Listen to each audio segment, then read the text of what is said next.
El 23 de julio de 1973 se hacía la primera emisión periodística desde la señal que emitía un helicóptero en la ciudad de Bogotá. El panorama urbano de construcciones, carros y calles poco a poco se vio opacado por una extensa nube de humo que parecía salir de lo que para la época era el edificio más alto del país. Las llamas habían cubierto los pisos más altos de la edificación, dejando a su paso a un sinnúmero de víctimas y a un ideal de progreso que por mucho tiempo marcó la vida de la capital colombiana. A comienzos de la década de los 70, al igual que en muchas de las ciudades de América Latina, Bogotá se veía inmersa en un proceso de modernización reflejado tanto en una búsqueda de fortalecimiento económico como por el auge arquitectónico, en el que muchas de las construcciones que permanecen en la actualidad fueron construidas como signo de progreso.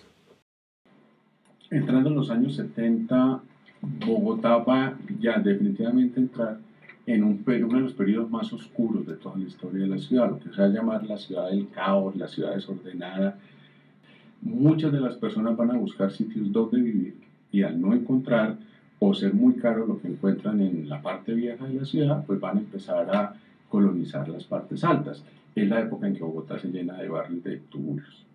Pero el paisaje urbano que vemos hoy en día, en el siglo XXI, hacia el occidente y el sur, cobra forma definitiva en los años 70. Eso es lo que está sucediendo. Pero todo eso es un nuevo perfil urbano en altura, que son edificios casi todos de oficinas, donde se va a concentrar el capitalismo colombiano por excelencia, está sobre la décima. En ese sentido, el edificio de Avianca es un coletazo, pero va en la misma línea de renovar la ciudad, partes de ese centro viejo de la ciudad con arquitectura nueva. Avianca, pues por supuesto es una empresa para los años 70 pujante, es la aerolínea nacional, tiene el monopolio de muchas de las líneas colombianas, está saliendo al exterior por supuesto, y es típico de las grandes empresas construir estos edificios que al mismo tiempo son inversión. En medio de este contexto, el centro de la capital recibe una de las construcciones más impactantes de los últimos años. Los bogotanos ven cómo se empieza a edificar la infraestructura más importante de América Latina, la cual se establece como uno de los mayores orgullos nacionales. Un edificio que propone un esquema novedoso en la ingeniería civil, así como un centro de negocios que albergaría a incipientes empresas a nivel internacional. Empresas importantes, estaba el Instituto Fomento Industrial, la planta de soda, estaba Proexpo, Fondo de Promoción de Exportaciones, creo que algunas oficinas de la Caja Agraria. Eran oficinas muy importantes para el momento, dado la promoción de exportaciones que estaba realizando.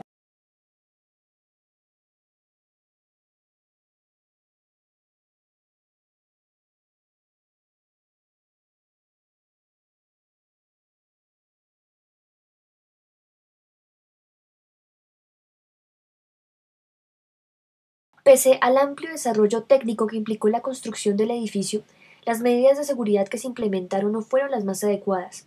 Las cortinas y los tapetes eran demasiado gruesos, no habían muchas salidas de emergencia, no se establecieron alarmas y nunca se hicieron simulacros ni planes de evacuación. Bueno, nunca habíamos hecho una evacuación del edificio.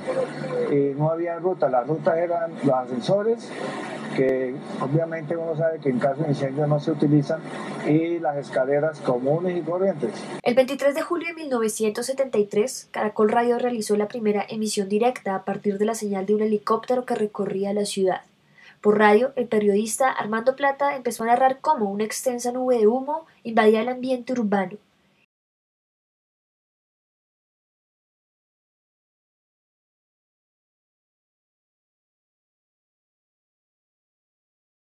Ese día estaba muy soleado y de pronto la gente comenzó a mirar hacia la calle. Me enteré de que estaba ocurriendo un incidente porque el humo fue comenzando a aumentar la densidad y el volumen. Ya comenzó a aparecer muchísima más gente aquí en este parque, y la temperatura comenzó a sentirse ya levemente. En el edificio de Avianca estaba iniciándose un incendio de altas magnitudes. La tragedia había empezado y el panorama era completamente desolador.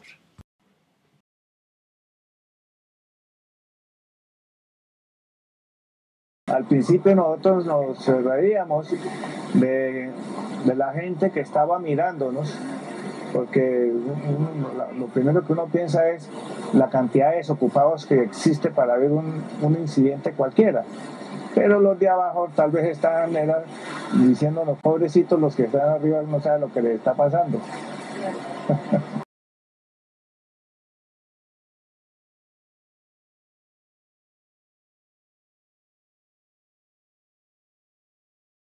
Desde el piso 12, el fuego empezó a expandirse por todo el edificio. Las llamas llegaron hasta la última planta, lo que significó que más de la mitad de la construcción resultara quemada. La única manera era subir. La evacuación era llegar a los últimos pisos esperando que el incendio no subiera más. Muchos de los trabajadores, en vista de las pocas salidas de emergencia y del crecimiento de las llamas, no tuvieron otra opción sino intentar salir hacia la terraza del edificio, rompiendo la puerta de madera que daba hacia la azotea. Los del piso estábamos reunidos ya en un solo sitio y comenzamos la evacuación, comenzamos a subir las escaleras junto con otra gente que es increíble, no conocíamos, sabía que posiblemente eran funcionarios de ahí, pero no ni de dónde. Yo pienso que nos salvamos porque hubo un error de los constructores o tal vez una virtud, tal vez una previsión, porque el hecho físico es que todos los pisos tenían unas enormes puertas muy pesadas de lámina de metal y la única puertica, humilde puerta común y corriente de madera, estaba en el último piso y daba acceso a la azotea. Otros lograron salir a la calle, pero la mayoría se concentraron en la parte alta de la infraestructura para buscar una vía de escape. Los trabajadores que lograron salir del edificio, así como algunos civiles que estaban en el lugar, elaboraron pancartas para que las víctimas que no sabían qué hacer en medio de la tragedia subieran hacia la terraza. El humo, los gritos y la magnitud del evento convocaron a que el periodista conocido como el Chupo Plata, en medio de la emisión, ayudara a la gente que aún se encontraba en la terraza del edificio.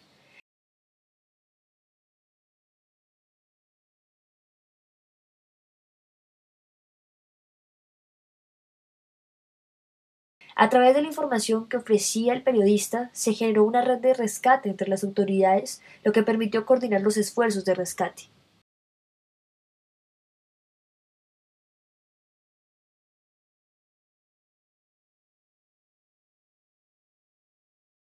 Por su parte, los bomberos emprendieron su tarea de rescate para extinguir el fuego, que fue consumiendo rápidamente los pisos superiores de la edificación.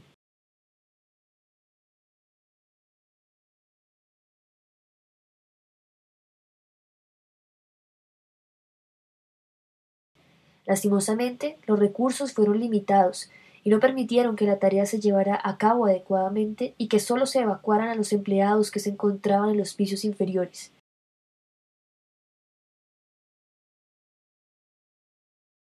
Finalmente, se lograron rescatar aproximadamente 500 personas, que fueron sacadas en helicóptero hacia la Plaza de Bolívar, donde eran recibidos por el Cuerpo Distrital de Salud. Después comenzaron a pasar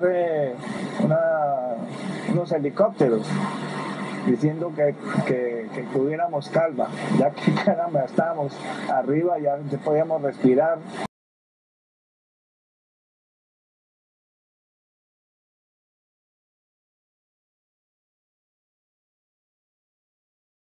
El incendio deja un total de 64 heridos y 4 muertos, entre los que se encontraba un trabajador que en vista de las llamas y la impotencia decidió lanzarse desde las alturas hacia las calles. Con la catástrofe que se desató, empezaron a surgir teorías en torno al origen del incendio.